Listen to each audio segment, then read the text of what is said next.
సజీవుడైన సృష్టికర్త అయిన మనం ఈరోజు బ్రతకాలని ఆజ్ఞ ఇచ్చిన యేసుక్రీస్తు నామంలో మనకందరికీ శుభములు. దేవుడు మనల్ని ఎంతగానో ప్రేమిస్తున్నాడు, కనికరిస్తున్నాడు గనక మనము ఈరోజు జీవిస్తూ ఉన్నాము. దేవుని యొక్క వాక్యాన్ని క్రమముగా మనము ధ్యానం చేసుకోవడానికి మంచి అవకాశాన్ని దేవుడు మనకు అనుగ్రహించాడు. 2వ దినవృత్తాంతముల గ్రంథము 24వ అధ్యాయము. రాజుల చరిత్ర మరియు ప్రజల చరిత్ర, దేవుని ప్రజల చరిత్ర, ఈ రెండింటి మధ్యలో దేవుని యొక్క కార్యాలు, దేవుని యొక్క ఆజ్ఞలు, ఇవన్నీ మనం చూస్తున్నాం. చాలా మందికి ఒక ప్రశ్న, పాత నిబంధన మనము అసలు చదవకూడదని కొంతమంది, పాత నిబంధన కొట్టివేయబడిందని కొంతమంది, పాత నిబంధన కేవలము యూదుల చరిత్రను మాత్రమే భౌతికంగా తెలుసుకుంటే సరిపోతుంది అని కొంతమంది, అనేక రకాలైనటువంటి కారణాలు కలిగి ఉంటారు. మరియు పాత నిబంధనలో దాదాపుగా ఇప్పటి నుండి లెక్క పెడితే 3000 సంవత్సరాల క్రిందట అప్పుడు సంస్కృతులు వేరే, అప్పుడున్నటువంటి ప్రాంతాలు వేరే, ప్రజలు వేరే, దేశాలు వేరే, భాషలు వేరే, పరిపాలన విధానాలు వేరే. అప్పటికి ఇప్పటికి పోలిస్తే అసలు ఎక్కడ కూడా మనకు ఆ కనెక్టివిటీ కనపడదు. మరి అంత దూరంగా, అంత వేరుగా, భిన్నముగా ఉన్నటువంటి ఆ చరిత్ర మనకెందుకు అనేటువంటి భావం కూడా మనకు కలిగి పాత నిబంధనను మనము తక్కువగా చూస్తూ ఉంటాము. వేరు వేరు ఉద్దేశాలను మనం కలిగి ఉంటాము. కొత్త నిబంధన వెలుగులో పాత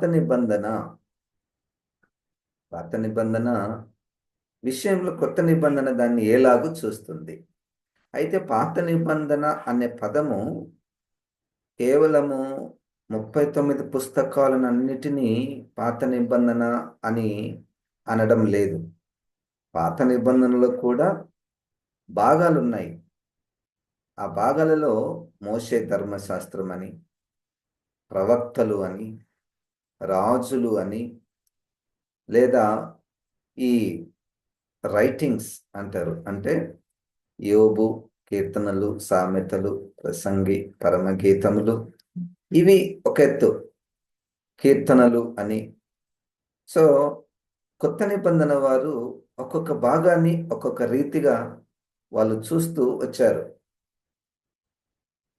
ఇప్పుడు ఈ 2వ దినవృత్తాంతములు ఒక చరిత్ర ఇది చరిత్ర గ్రంథాలు అంటారు.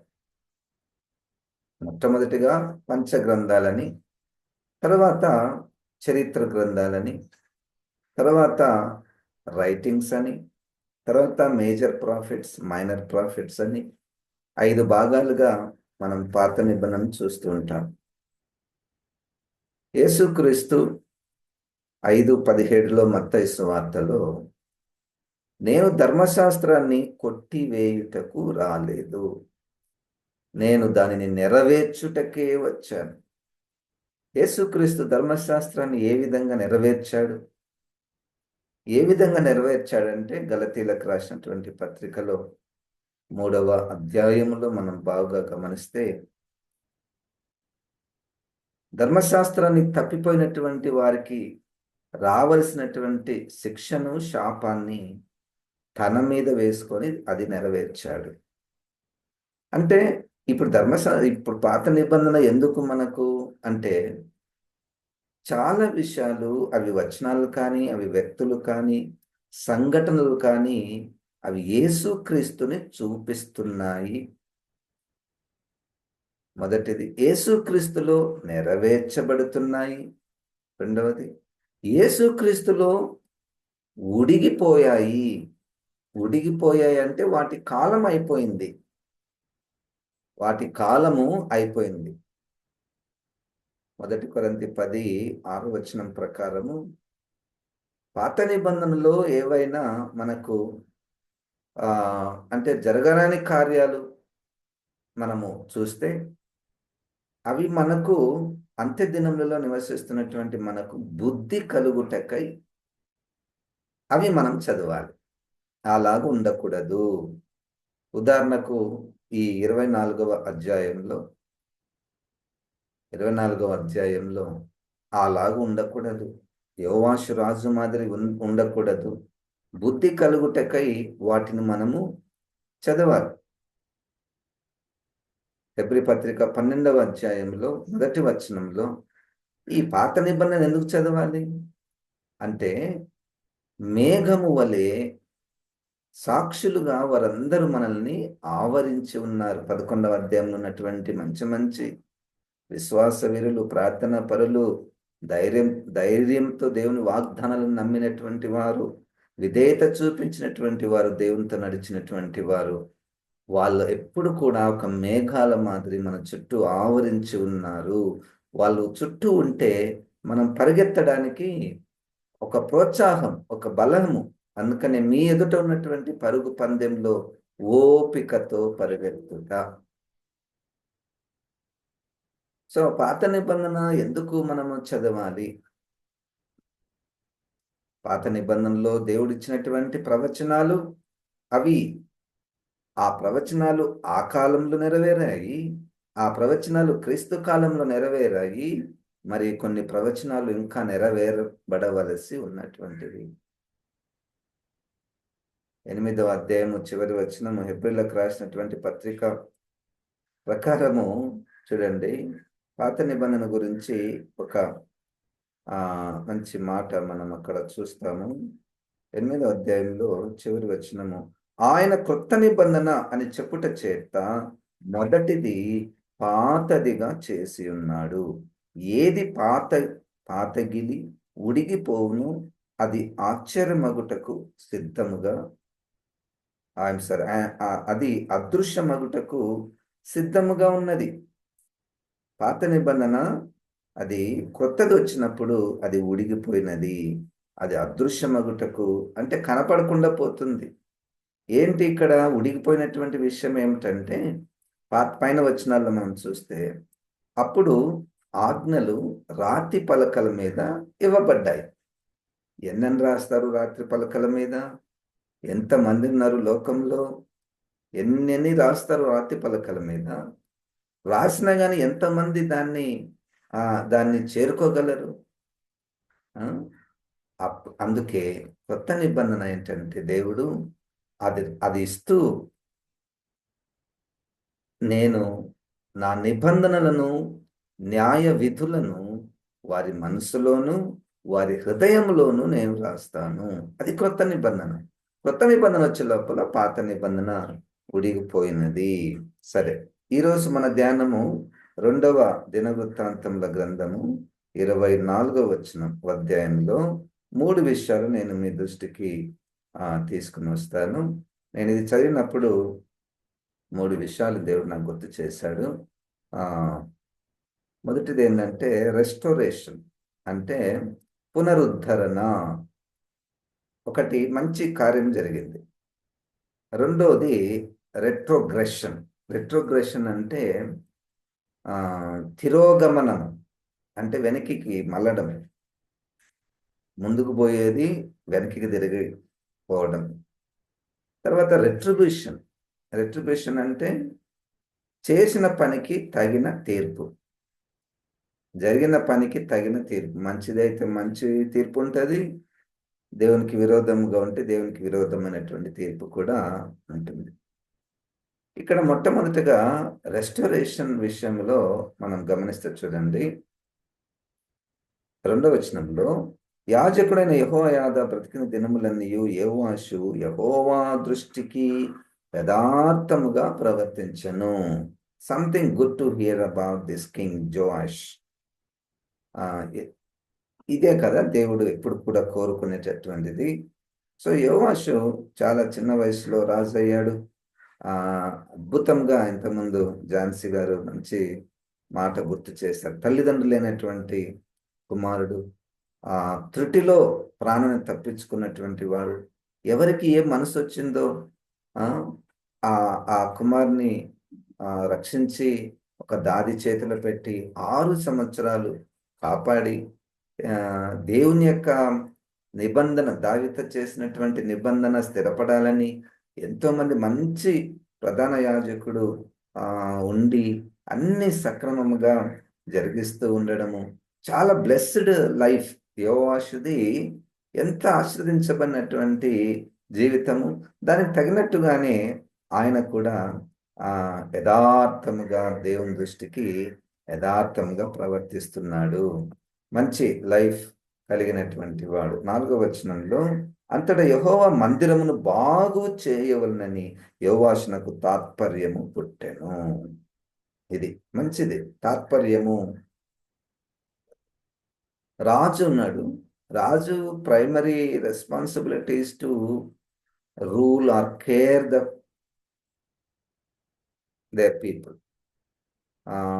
ఆ ప్రజలను పరిపాలించాలి.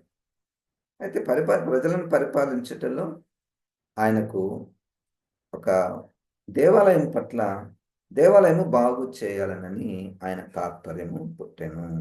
అప్పుడు ఆయన ఏం చేశాడు? ఇది రెస్టోరేషన్.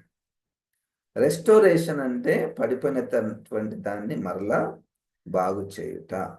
సో దానికి ఎంత మంచి ప్రణాళిక ఈ యొక్క యవన రాజు కలిగి ఉన్నాడు. 5వ వచనంలో, అతడు యాజకులను లేవీలను సమకూర్చి, మీరు యూదా పట్టణములకు పోయి మీ దేవుని మందిరము బాగు చేయుటకై ఇశ్రాయేల్ అందరి యుద్ధ నుండి ధనమును ఏటేట సమకూర్చుచు ఈ కార్యమును మీరు త్వరపెట్టవలనని వారికి ఆజ్ఞ ఇచ్చెను. వారు దాన్ని త్వరగా చేయకపోయినందున. ఇప్పుడు దీన్ని రెస్టోర్ చేయాలి, పునరుద్ధరించాలి, కొత్తదిగా చేయాలి. దేవాలయం అంటే దేవుని సంఘము పట్ల చాలా ఆసక్తి కలిగినటువంటి వాడు. ఏదైనా తప్పిదము జరుగుతుంటే దాన్ని బాగు చేయాలి. ఆలస్యం చేయకండి, త్వరపెట్టవలనని, త్వరగా చేయాలి. అది దానిలో తన ఉత్సాహము, తన ఇంట్రెస్ట్ అనేటువంటిది మనకు కనపడుతుంది. 6వ వచనంలో, రాజు ప్రధాన యాజకుడగు యెహోయాదాను పిలిచి, ఆ దుర్మార్గురాలైన అతల్య కుమారులు దేవుని మందిరమును పాడు చేసి యెహోవా మందిర సంబంధమైన ప్రతిష్టోపకరణములన్నిటినీ బయలుదేవత పూజకు ఉపయోగించిరి. సాక్ష్యపు గుడారమును బాగు చేయుటకై యూదాలో నుండి, యెరూషలేములో నుండి ఇశ్రాయేలు సమాజం చేత యెహోవా సేవకుడైన మోషే నిర్ణయించిన కానుకను లేవీలతో నీవెందుకు చెప్పి తెప్పించలేదని అడిగాను. ఇక్కడ యెహోయాదా ఇప్పుడు చిన్నపిల్లడు కదా, తను చెప్పినటువంటి మాట చాలా మంది వినలేదు.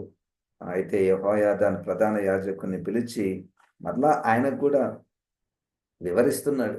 అంటే దేవాలయము పాడైపోయింది. ఎంతగా పాడైపోయిందంటే అతల్య జీవించిన టైంలో వాళ్ళు దుర్మార్గురాలైన అతల్య కుమారులు దేవుని మందిరమును పాడు చేశారయ్యా. పాడైపోతుంది. ప్రతిష్ఠించబడినటువంటి ఉపకరణములన్నిటినీ ఆ బయలుదేవతకు ఉపయోగించారు. బాగు చేయాలని నేను చెప్పినా గాని వీరు వినడం లేదు. మరి నువ్వన్నా చెప్పచ్చు కదా.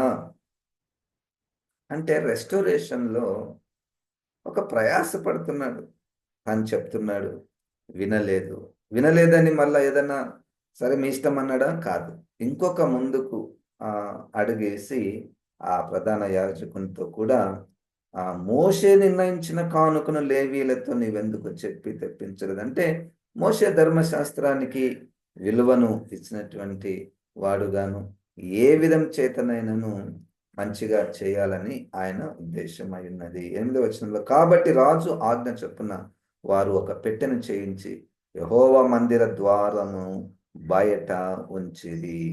మరియు దేవుని సేవకుడైన మోషే అరణ్యమందు ఇశ్రాయేలుకు నిర్ణయించిన కానుకను యెహోవా యొద్దకు జనులు తేవలనని యూదాలోను యెరూషలేములోను వారు చాటించిరి. కాగా అధిపతులందరూ జనులందరూ సంతోషముగా కానుకలను తీసుకుని వచ్చి చాలినంత మట్టుకు పెట్టెలో వేసిరి. ఇప్పుడు రెస్టోరేషన్ ప్రారంభమైంది, ప్రకటించబడింది. అయ్యా ఇప్పుడు చాలా ఖర్చు ఉంది, మనమందరం ఇవ్వాలి అని ప్రకటించారు. ఆ గుడిలో ఆ ద్వారం దగ్గరనే గుడిలోకి ప్రవేశిస్తున్నా కానీ అక్కడ కానుకల పెట్టె పెట్టారు. ప్రజలందరూ కానుకలు తెచ్చారు. ఆ, రాజు రాజుకు నాకు తెలిసి చాలా సంతోషము. ఇప్పుడు డబ్బులు వచ్చేసాయి, ఇక మనం ఏం చేద్దాము? ఆ తర్వాత వచనంలో వాళ్ళందరూ కూడా, లేవీలందరూ కూడా ద్రవ్యాన్ని తీసుకొని దాంట్లో ఒక స్థలంలో ఉంచారు. 12వ వచనంలో, అప్పుడు రాజును యెహోయాదాను యెహోవా మందిరపు పనిచేయు వారికి దానినిచ్చి, యెహోవా మందిరమును బాగు చేయుటకై కాసేవారిని వడ్లవారిని యెహోవా మందిరమును బలపరచుటకు ఆ ఇనుప పని ఇత్తడి పని చేయువారిని కూలికి కుదిర్చిరి. ఇలాగున పనివారు పని జరిగించి సంపూర్తి చేసిరి. వారు దేవుని మందిరమును దాని యథాస్థితికి తెచ్చి దాన్ని బలపరిచిరి. తర్వాత అది 14వ వచనంలో, అది సిద్ధమైన తర్వాత మిగిలిన ద్రవ్యమును రాజునొద్దకును యెహోయాదా యొద్దకును తీసుకుని రాగా, వారు దాని చేత యెహోవా మందిరపు సేవయందు ఉపయోగపడినట్లును దహన బలులను పెంచుటయందు ఉపయోగపడినట్లును ఉపకరణములను గరిటెలను వెండి బంగారముల ఉపకరణములను చేయించిరి. యెహోయాదా అన్ని దినములు యెహోవా మందిరంలో దహన బలులు నిత్యమును అర్పింపబడెను. ఇక్కడ ఆ, యె- యోవాషు రాజుకి యెహోయాదా అన్నటువంటి ప్రధాన యాజకుడు దగ్గరగా ఉండి అన్ని విషయములలో ఇప్పుడు వారు ధనము కానుకలు వేయబడ్డాయి. వారందరూ కూడా మంచిగా అన్ని సంపూర్తి చేశారు. చూడండి, ఇక ఫైనల్ గా ఏమైందంటే 15వ వచనంలో, యెహోయాదా దినములు గడిచిన వృద్ధుడై చనిపోయాను. అతడు చనిపోయినప్పుడు 130 ఏండ్ల వాడు. ఇది రెస్టోరేషన్. ఇది ఇది ఆ ఆలయాన్ని, ఆలయంలో ఉన్నటువంటి ఉపకరణాలను మరియు మరలా ఆ బయలు పూజను తీసివేయడము, ఇవన్నీ జరిగాయి. మంచి పని చేశాడు, దేవునికి యథార్థంగా జీవించాడు. ఇప్పుడు ప్రారంభమైంది రెట్రోగ్రెషన్. ఇప్పుడు తిరోగమనము అన్నటువంటిది జరుగుతుంది. చూడండి, 17వ వచనంలో, 24వ అధ్యాయము 2వ దిన వృత్తాంతములు 17వ వచనము, యెహోయాదా చనిపోయిన తరువాత యూదా అధిపతులు వచ్చి రాజునకు నమస్కరింపగా రాజు వారి మాటకు సమ్మతించెను. జనులు తమ పితరుల దేవుడైన యెహోవా మందిరమును విడిచి దేవతా స్తంభములకును విగ్రహములకును పూజ చేసిరి. వారు చేసిన ఈ అపరాధం నిమిత్తము యూదా వారి మీదికి యెరూషలేము కాపురస్తుల మీదికి కోపము వచ్చెను. ఇక్కడ ఎప్పుడైతే ఈ యొక్క ప్రధాన యాజకుడు చనిపోయాడో,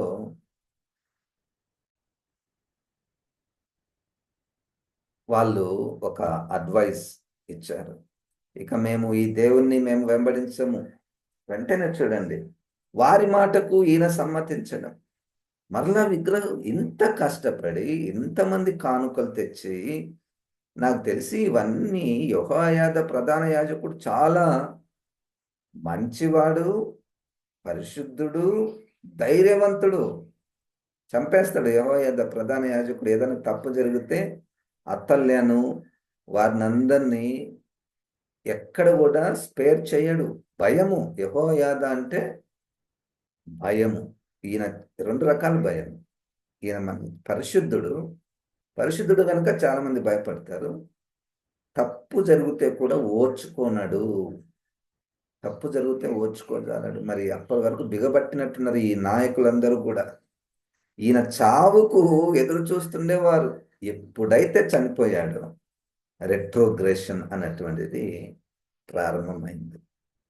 పౌలు గారు అంటాడు సంఘంతో, నేనున్నప్పుడు మాత్రమే కాక నేను లేనప్పుడు కూడా మీరు నేను చెప్పినటువంటి బోధనను అనుసరించి మీరు నడుచుకోవాలి. యేసుక్రీస్తు కూడా ఎంతకాలం నేను మీ దగ్గరనే ఉండాలి, ఎంతకాలము ఆ మీ నేనుంటేనే మీరు పని చేస్తారా అన్నట్టుగా. సో ఈ విషయంలో కూడా చాలా మంది మొదటి పాఠము, ఒకరు ఎవరైనా మనకు మంచి వాళ్ళు నడిపిస్తున్నారు అనుకోండి, భయంతోనో బాధ్యతతోనో మనం కొన్ని మంచి పనులు చేస్తుంటాము. వారు చనిపోయిన తర్వాత, వారు వెళ్ళిపోయిన తర్వాత ఇష్టానురాజ్యము, ఈ ఈ ఈ ప్రక్రియ మనం క్రైస్తవ చరిత్రలో చూస్తాం.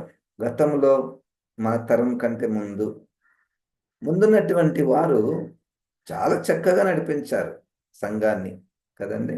దేవాలయాన్ని, పరిచర్యలను, కానుకలను, ఆ, ఎంత చక్కగా వాళ్ళు అందరూ కలిసి కానుకలు సేకరించి గుళ్ళు కట్టుకొని మంచిగా ఆత్మీయంగా ఎదిగారు. వాళ్ళు చనిపోయిన తర్వాత కొత్త తరం వచ్చారు. యవనస్తులు వచ్చారు. దేవుని వదిలిపెట్టారు. బయలు పూజ ప్రారంభించారు. ఎంత భయంకరంగా రెట్రోగ్రెషన్ అనేటువంటి జరుగుతుంది చూడండి. 18వ వచనంలో, జనులు తమ పితరుల దేవుడైన యెహోవా మందిరమును విడిచి దేవతా స్తంభములకును విగ్రహములకును పూజ చేసిరి. వారు చేసిన ఈ అపరాధం నిమిత్తం యూదా వారి మీదికి యెరూషలేము కాపురస్తుల మీదికి కోపము వచ్చెను. తన వైపునకు వారిని మళ్లించుటకై యెహోవా వారి యొద్దకు ప్రవక్తలను పంపగా ఆ ప్రవక్తలు వారి మీద సాక్ష్యము పలికిరి గాని వారు చెవి యొగ్గక ఉండిరి. అయ్యా, దావీదుతో నేను నిబంధన చేశాను, మిమ్మల్ని నేను అనిపిస్తుంది మిమ్మల్ని మొత్తానికి మొత్తానికి నాశనం చేయాలని, కానీ దావీదుకు నేను వాగ్దానం చేశానే అని ఓర్చుకుంటున్నాడు. సరే, మీరు తప్పు చేస్తున్నారు కదా, ప్రవక్తలు నేను పంపిస్తాను. లేదు, ప్రవక్తలు ఎందుకు వస్తారు? తిరిగి దేవుని వైపుకు మనల్ని మరలించుటకు. ఇన్ జనరల్గా సేవకులు అంటే భయం ఉందండి. నిజమైన సేవకుల విషయమే ఆలోచిద్దాం. సేవకులు అంటే భయము. దేవుడు వారిని మన దగ్గరికి పంపించాడు. మనము తప్పిదాలలో ఉంటే మనల్ని హెచ్చరించడానికి, తిరిగి దేవుని వైపుకు మీరు మళ్ళాలి అని చెప్పడానికి వస్తున్నారు అన్న మనస్సు దేవుడు కోరుకుంటున్నాడు. కానీ ప్రవక్తల మాటలు వారు వినకపోయారు. ఎంత అంటే వాళ్ళ స్థాయి, వాళ్ళ హృదయం ఎంత కఠినత్వం అంటే తర్వాత మనం చూస్తాం కదా. అప్పుడు 20వ వచనంలో, అప్పుడు దేవుని ఆత్మ యాజకుడకు యెహోయాదా కుమారుడైన జకర్యా మీదికి రాగా అతడు జనుల ఎదుట నిలువబడి, మీరెందుకు యెహోవా ఆజ్ఞలను మీరుచున్నారు? మీరు వర్ధిల్లరు. మీరు యెహోవాను విసర్జించితిరి గనుక ఆయన మిమ్మల్ని విసర్జించున్నాడని దేవుడు సెలవిచ్చుచున్నాడని.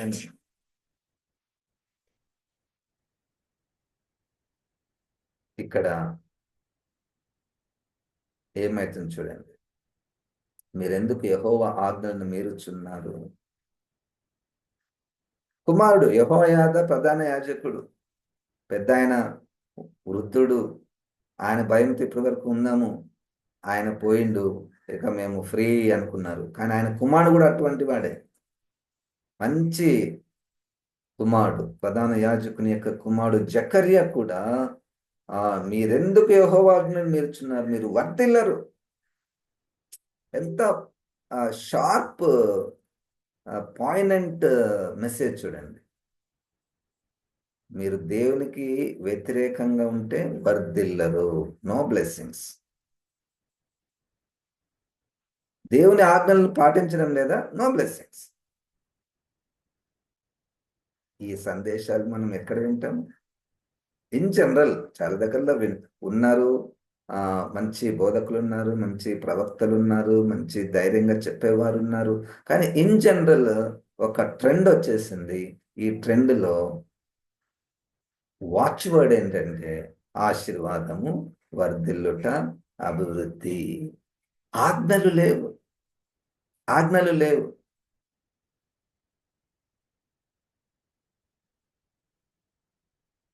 యెహోవాను విసర్జించితిరి గనుక ఆయన మిమ్మల్ని విసర్జించి ఉన్నాడు, దేవుడు సెలవిచ్చి ఉన్నాడు. అందుకు వారు అతని మీద కుట్ర చేసి రాజు మాటను బట్టి యెహోవా మందిరపు ఆవరణము లోపల రాళ్ళు రువ్వి అతని చావగొట్టిరి. రాజు మాటను బట్టి. ఇక రాజు, ప్రజలు, నాయకులు అందరూ కలిసిపోయి ఈ ప్రవక్త మాకు వ్యతిరేకంగా మాట్లాడతాడా?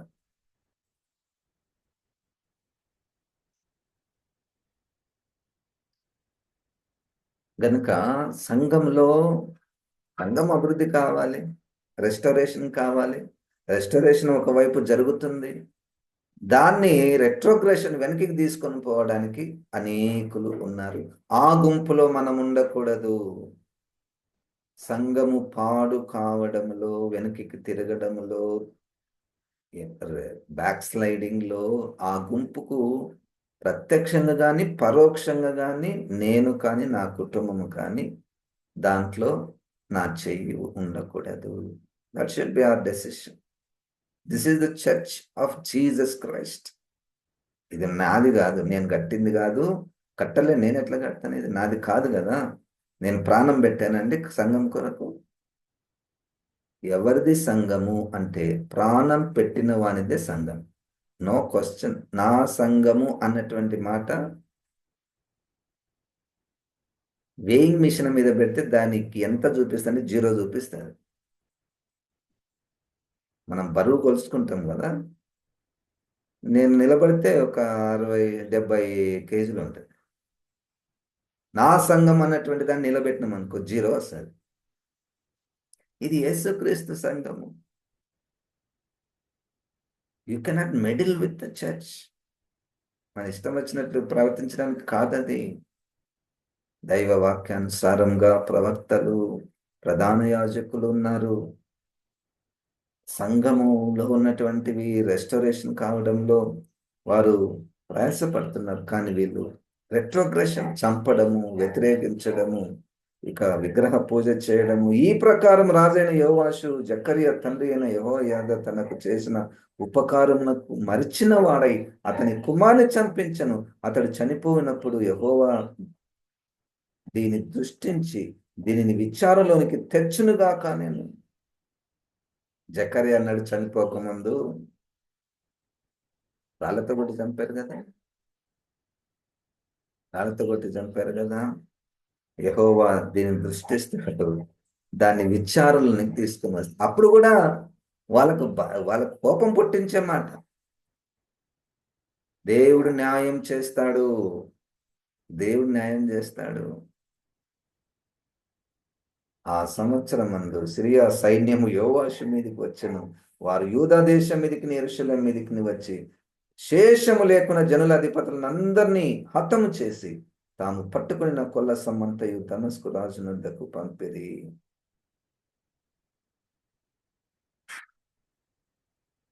సిరియనులు చిన్న దండుతో వచ్చినను యూదా వారు తమ పితల దేవుడైన యెహోవాను విసర్జించినందుకు యెహోవా వారి చేతికి అతి విస్తారమైన సైన్యం అప్పగింపగా యోవాషుకు శిక్ష కలిగేను.